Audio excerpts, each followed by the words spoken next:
সম্মানিত উপস্থিতি, ধারাবাহিক আলোচনা আজকে পর্যায়ে আমরা আলোচনা করব ঈসা আলাইহিস সালামের খেলাফত।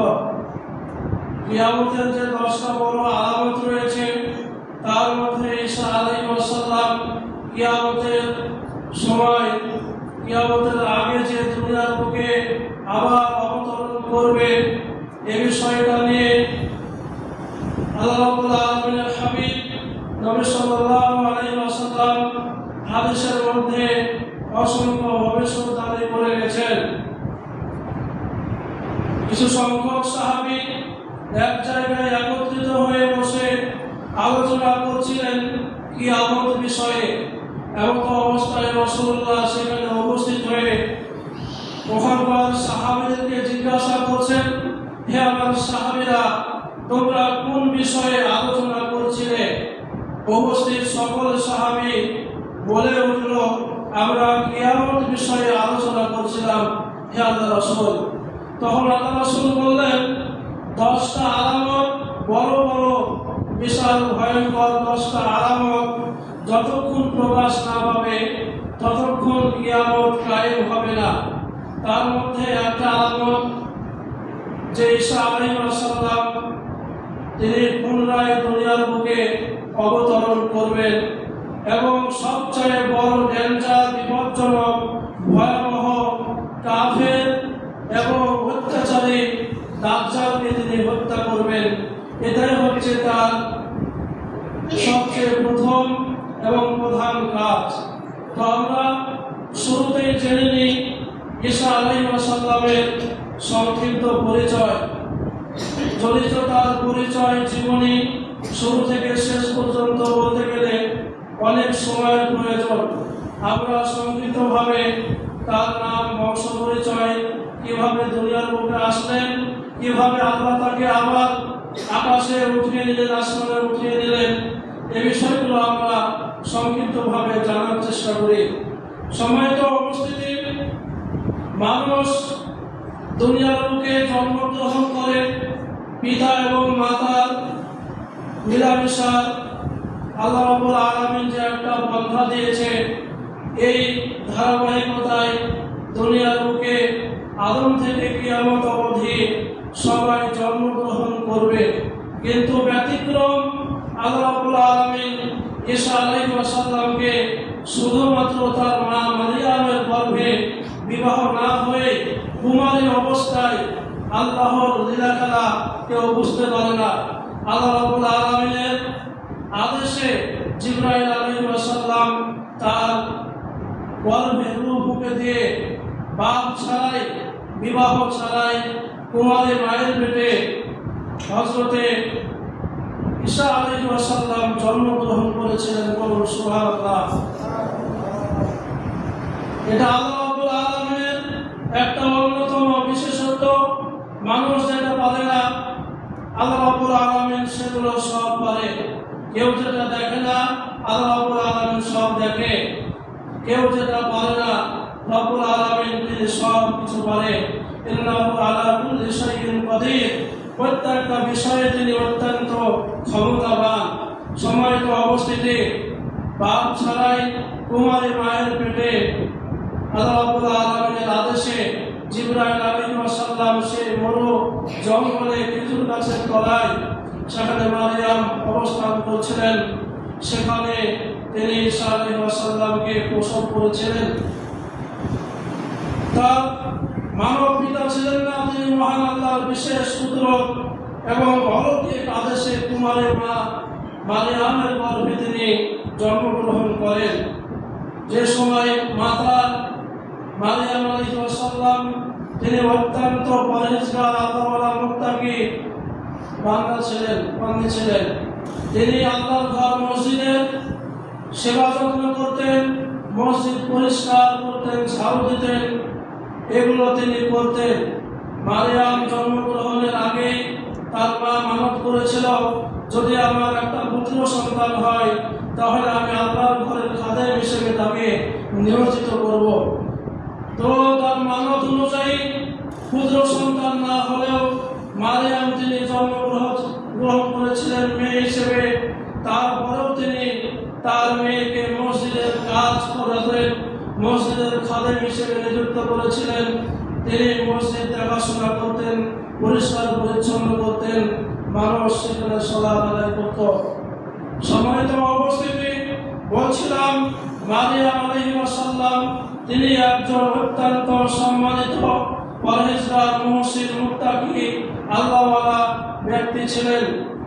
তার গর্ভে ঈসা আলাইহিস সালাম জন্মগ্রহণ করেছিলেন। তিনি কোনো ব্যভিচারী ছিলেন না, তিনি কোনো খারাপ কাজের সাথে জড়িত ছিলেন না। কোনো ব্যক্তি তাকে কোনোদিন স্পর্শ করে দেখেনি, মানুষ কিংবা জিন কেউ কোনোদিন তাকে স্পর্শ করে দেখেনি। আল্লাহর অলৌকিক নিদর্শনের মাধ্যমে, আল্লাহর হুকুমে তিনি কুমারী অবস্থায় ঈসা আলাইহিস সালামকে গর্ভে ধারণ করেছিলেন এবং প্রসব করেছিলেন। সম্মানিত উপস্থিতি, ঈসা আলাইহিস সালাম কোন দেশে জন্মগ্রহণ করেছিলেন তা আমরা অনেকেই জানি না।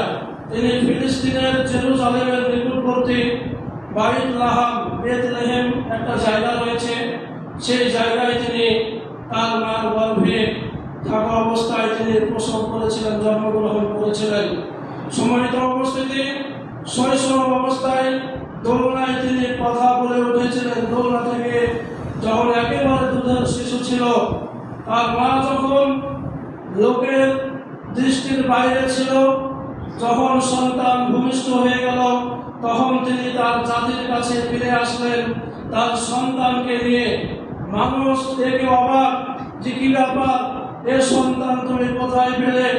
নিশ্চয়ই তুমি কোনো খারাপ কাজ করেছিল। নানা রকম ভাবে তাকে চক্রান্ত করতে লাগলো এবং অপবাদ দিতে লাগলো। এই ঘটনাগুলো সম্পূর্ণ আপনারা সূরা মারিয়ামের মধ্যে পাবেন, আপনারা সেখানে জেনে নেবেন, অথবা আমরা পরবর্তী সময়ে বিষয়গুলো আলোচনা করার চেষ্টা করবো ইনশাআল্লাহ। যখন লোকজন মারিয়াম আলাইহিস সালামকে দোষারোপ করতে লাগলো যে এটা অবৈধ সন্তান, কিভাবে বিবাহ ছাড়াই, পুরুষ ছাড়াই, স্বামী ছাড়াই কিভাবে তুমি সন্তান প্রসব করলে, নির্ঘাত তুমি কোনো খারাপ কাজ করেছো, এরকম করে অপবাদ দিতে লাগলো।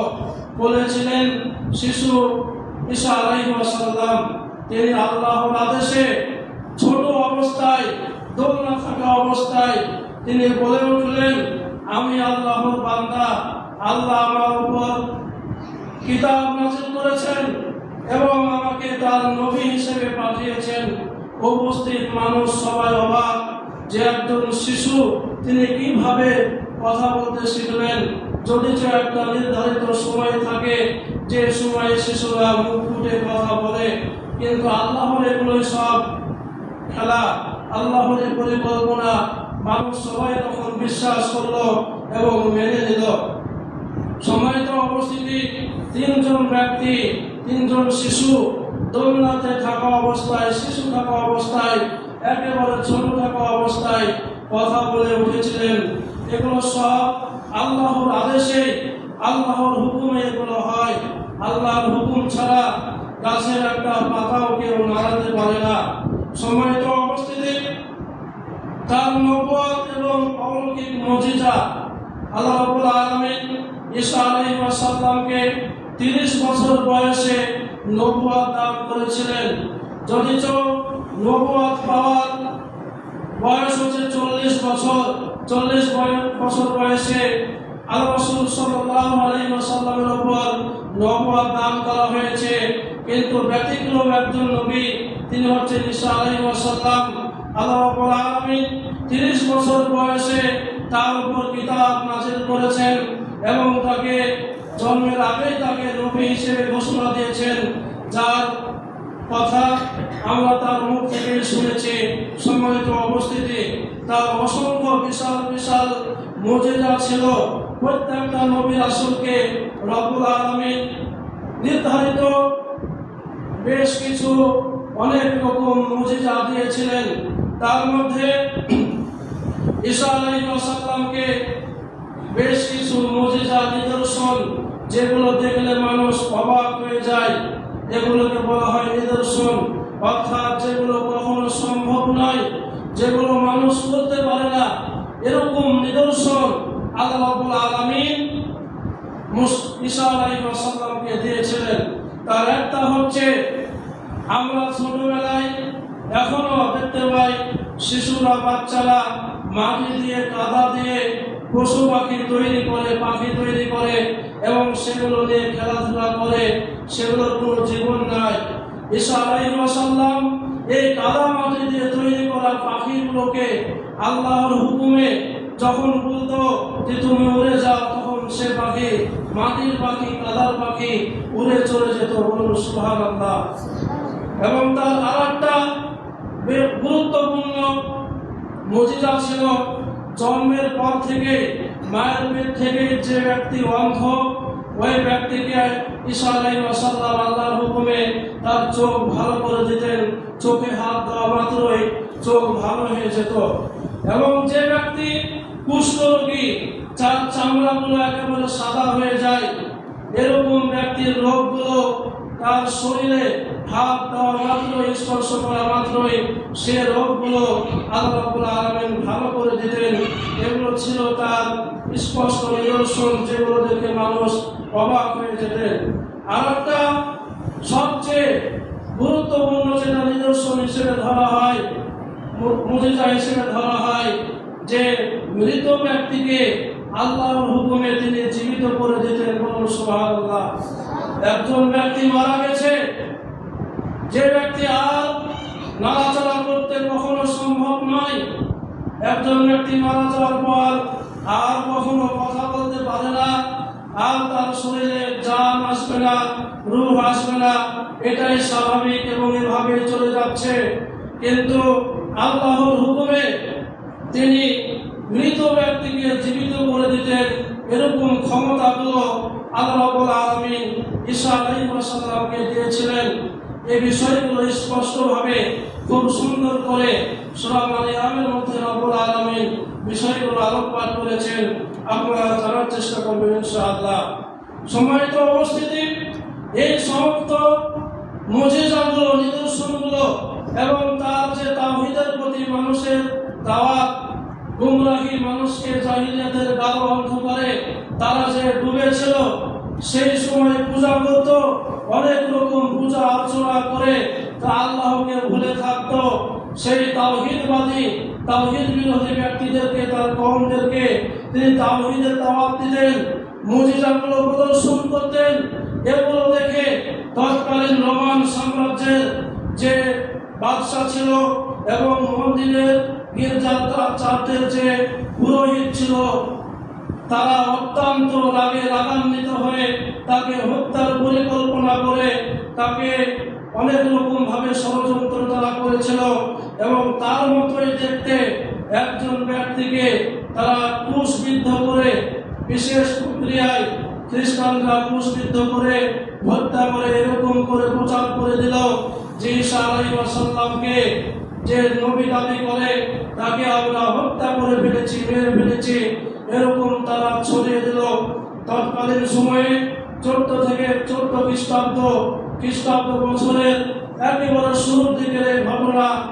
তৎকালীন রোমান সাম্রাজ্যের যে রাজা ছিল টাইবেরিয়াস সিজার, তিনি এবং মন্দিরে যারা পুরোহিত ছিল, যারা ঠাকুর মশাই ছিল, তারা সবাই মিলে চুক্তি করে ঈসা আলাইহিস সালামকে একেবারে হত্যার পরিকল্পনা করলো যে তিনি যদি এরকম ভাবে মানুষকে দাওয়াত দেয়, মানুষকে তার কিতাবের দাওয়াত দেয়, তাহলে অবশ্যই আমাদের ধর্মগুলো, আমাদের এই বিষয়গুলো, ইবাদত বন্দেগীগুলো সব মানুষ ছেড়ে দেবে, সব নষ্ট হয়ে যাবে। এজন্য তারা হিংসার কারণে রাগান্বিত হয়ে তাকে ক্রুশবিদ্ধ করে হত্যা করার পরিকল্পনা করলো। কিন্তু সেই সময়ে 33 বছর বয়সে ঈসা আলাইহিস সালামকে রব্বুল আলামিন সশরীরে জীবিত অবস্থায় আসমানে তুলে নিয়েছিলেন। বলুন সুবহানাল্লাহ। 30 বছর বয়সে নবুয়ত প্রাপ্তির পর 3 বছর যাবত তিনি দাওয়াত দিয়েছেন, তার কিতাবের দাওয়াত দিয়েছেন এবং মানুষকে বোঝানোর চেষ্টা করেছেন। কিন্তু মানুষ তার উপর পাল্টা আক্রমণ করেছে, প্রতিক্রিয়া দেখিয়েছে এবং তাকে হত্যার মতো জঘন্য ষড়যন্ত্র করে রব্বুল আলামিন জীবিত অবস্থায় সশরীরে 33 বছর বয়সে ঈসা আলাইহিস সালামকে জীবিত অবস্থায় আসমানে তুলে নিয়েছেন এবং তিনি এখনো জীবিত অবস্থায় আসমানে তিনি আছেন।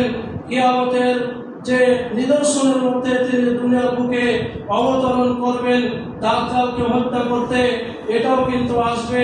তিনি 33 বছর বয়সেই আবার দুনিয়ার বুকে অবতরণ করবে এবং 73 বছর বয়সে স্বাভাবিকভাবেই তিনি মৃত্যুবরণ করবে। মুসলমানেরা মুত্তাকিরা স্বাভাবিক আমাদের মতোই জানাজার নামাজ পড়ে তাকে সমাহিত করবে। তারপরে যুগ জামানাগুলো ঈসা আলাইহিস সালাম মারা যাওয়ার পর আবার পুনরায় দুনিয়া একেবারে বিপর্যয় হয়ে যাবে। দুনিয়ার বুকে আবার জাহেলিয়াতের গাঢ় অন্ধকার, পূজা অর্চনা, শিরক বিদআত, কুসংস্কার এবং যাবতীয় রকমের অনেক খারাপ কাজের সাথে তারা জড়িয়ে পড়বে এবং সেই ব্যক্তিদের উপর কিয়ামত কায়েম হবে। রাসূলুল্লাহ হাদিসের মধ্যে বলছেন, লা তাকুম সাআতু হাত্তা রাসিলাল খাল, ওই সমস্ত কাফের, নাস্তিক, বেদুইন, মুশরিক যারা শিরক করে ঈসা আলাইহিস সালামের মৃত্যুর পর তারা এতই নিকৃষ্ট হয়ে যাবে, এতই বেলাল্লাপনা হয়ে যাবে, একটা মাত্র ব্যক্তি সেখানে থাকবে না মুত্তাকি অবস্থায়। আল্লাহ বলে ডাকবে, এরকম কোন ব্যক্তি সেখানে থাকবে না। ওই নিকৃষ্ট জানোয়ারের ওপর, পশুদের ওপর রব্বুল আলামিন কিয়ামত কায়েম করে দেবে। বলুন নাউজুবিল্লাহ। সম্মানিত উপস্থিতি, এই ছিল ঈসা আলাইহিস সালামের সংক্ষিপ্ত পরিচয়। তিনি কিভাবে দুনিয়ার বুকে আসলেন, তার মাতার পরিচয় এবং তার মুজিজা, নিদর্শন এবং আসমানে তুলে নেওয়া, এই বিষয়গুলো সংক্ষিপ্ত আকারে আমরা জানার চেষ্টা করলাম।